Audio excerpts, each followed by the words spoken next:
Hello everyone, welcome to the AAPC CPC Compliance and Regulatory Lecture Series. In this part, we will see type of payers in RBRVS and how to calculate the payment. Different type of payers. Payers are entities responsible for reimbursing healthcare providers for services rendered to patients. The CPC exam tests your ability to identify the payer types, rules, and reimbursement methods. Payers are typically divided into public, that is government, and private, that is commercial categories. So let's take first category, that is government payers. Those are public insurance. The first and common one is the Medicare. The most significant government insurer is Medicare. The Medicare is a federal health insurance program administered by the Centers for Medicare and Medicaid Services, that is called CMS, that provides coverage for people over the age of 65, blind or disabled individuals, and people with permanent kidney failure or end-stage renal failure. CMS regulations determine the coding requirements for Medicare and non-Medicare payers alike. So the Medicare is divided into 4 categories. So it is essential to understand the different parts of Medicare, as a significant portion of medical coding is for Medicare beneficiaries. So Medicare Part A, that also called hospital insurance, covers inpatient hospital care, skilled nursing facility care, hospice care, and home health care. Medicare Part B, that also called medical insurance, covers the physician services, outpatient hospital care, durable medical equipment, and other medical services. This is a primary focus for professional coders. Second one is Medicare Part C, that also called Medicare Advantage, a program that allows private insurance companies to offer Medicare benefits.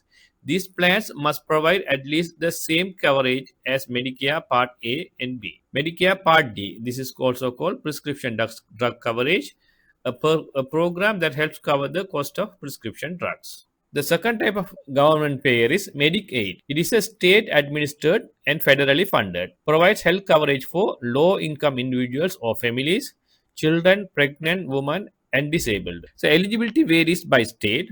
Coverage and billing rules are state specific. Providers must be enrolled in state Medicaid programs, so generally pays less than Medicare or private payers. The third category is Tricare, health programs for military personnel and their families, that covers active duty and retired members, reservists and National Guards, dependents and survivors. Fourth category is Champva. It's a civilian health and medical program of Department of Veterans Affairs for spouse and children of disabled or deceased veterans. The fifth category of government payer is Indian Health Service, that is called IHS, serves American Indians and Alaska Natives, includes hospitals, clinics, and health programs. And sixth government payer program is a workers' compensation, covers work-related injuries and illnesses. Employers pay premium to state-regulated programs, includes medical care, wage replacement, and rehabilitation. Does not follow standard insurance billing rules. Example, different forms, pre-authorization may be needed. Second category is commercial or the private insurances. These are non-governmental insurance companies or third-party administrators. Examples are Blue Cross Blue Shield, one of the largest commercial payer in the US. Others are Aetna, Cigna, United Healthcare, Humana. So the characteristics often provided through employers, group plans, or purchased individually. Plans may include HMOs, PPOs, EPOs, and POS plans. I'll explain these terms in the next slide. And coverage and reimbursement rates vary by contract, may require pre-authorization, referrals, or network restrictions. So regarding the managed care plans, as I mentioned here, these are not much asked in CPC exam, but nice to know these things. So the managed care plans, these are the most common types of commercial plans. They are designed to manage costs by restricting patient choices to a specific network of providers. HMO, that means Health Maintenance Organization, typically requires patients to choose a primary care plan, that is PCP, who act as a gatekeeper and must provide a referral for a patient to see a specialist. Out-of-network care is generally not covered except in emergencies. PPO, that is Preferred Provider Organization, offers a network of preferred providers. Patients can see out-of-network providers, but at a higher cost. A referral is generally not required to see a specialist. POS, Point of Service, a hybrid of HMO and PPO. You must choose a PCP from PCP, that is primary care physician, from the network, but you can see out-of-network providers at a higher cost. Referrals are often required for specialists, which is similar to HMO. And final one is EPO, that is Exclusive Provider Organization, similar to an HMO in that it only covers services within its network, but it might not require a referral to see a specialist. So the third category is other payer types like self-pay patients. The self-pay patient is an individual who is responsible for the full cost of their medical services.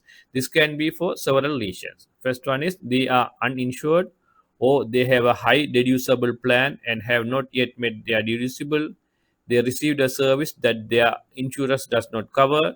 They may choose not to use their insurance. So in summary, you can see the payer type, funding, and the eligibility and the nodes. So Medicare is federal funded, eligibility more than 65, disabled or end-stage renal diseases, and it have multiple parts A, B, C, and D. Medicaid is a federal plus state, is for low income, varies by state. Tricare for from Department of Defense, military members and families, offers prime and select. Champva is for veterans, families of disabled or deceased vets must not be eligible for Tricare. And workers' compensation funded by employer funded, eligibility for work-related injuries or diseases, and separate claim process. HMO, PPO are the private funds. They are enrolled individuals. HMO need PCP networks only. PPO more flexible and higher cost. Self-pay is not applicable. It's a self-funded. Anyone can get. They have to pay out of pocket. Let's understand the RBRVS.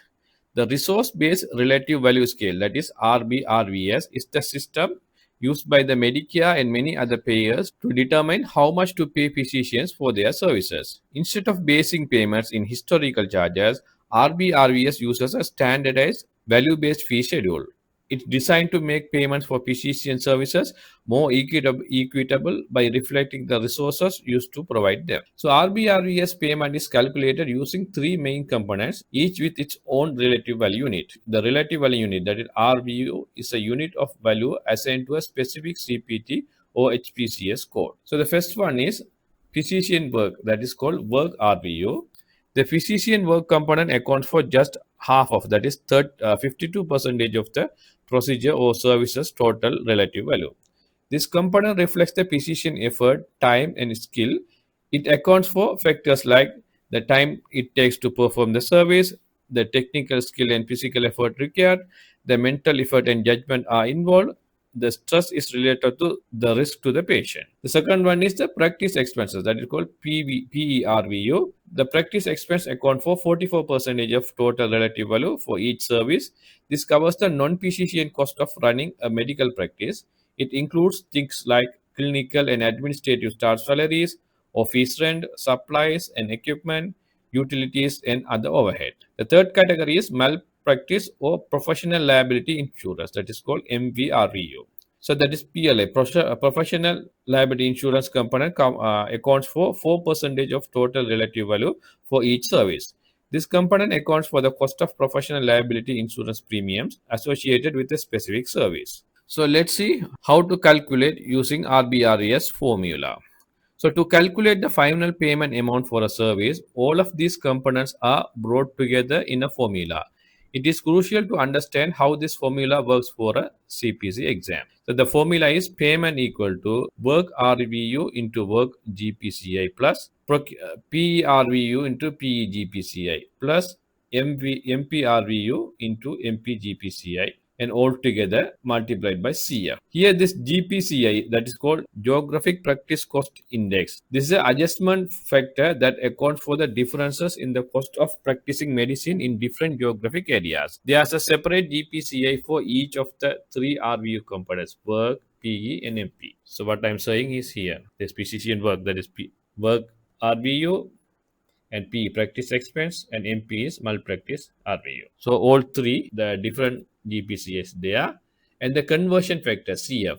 This is the monetary amount set annually by CMS that converts the total RVU into dollar amount. So let's see the calculation here. So the RBCS payment formula, example calculation. So let's say a procedure has the following values. Work RVU is now 1.92, PRV is 1.73, MPRV is 0.14, and the GPCI for the area, and all three categories. So, and the annual conversion factor, this is decided annually, that is $36. So first we have to calculate the geographically as adjusted RVUs. So for work RVU 1.9, that is work 1.92, multiply by the work DPC, that is 1.05. That this amount is coming, and for PE, this 1.73 multiplied by 0.98. For MP, 0.14 into this 1.10. So the total amount is sum together, it comes as 3.865. So this is the sum of adjusted RVUs. So finally multiply the total RVU by the conversion factor. So here the conversion factor is $36. So the total RVU is 3.865. So 3.86.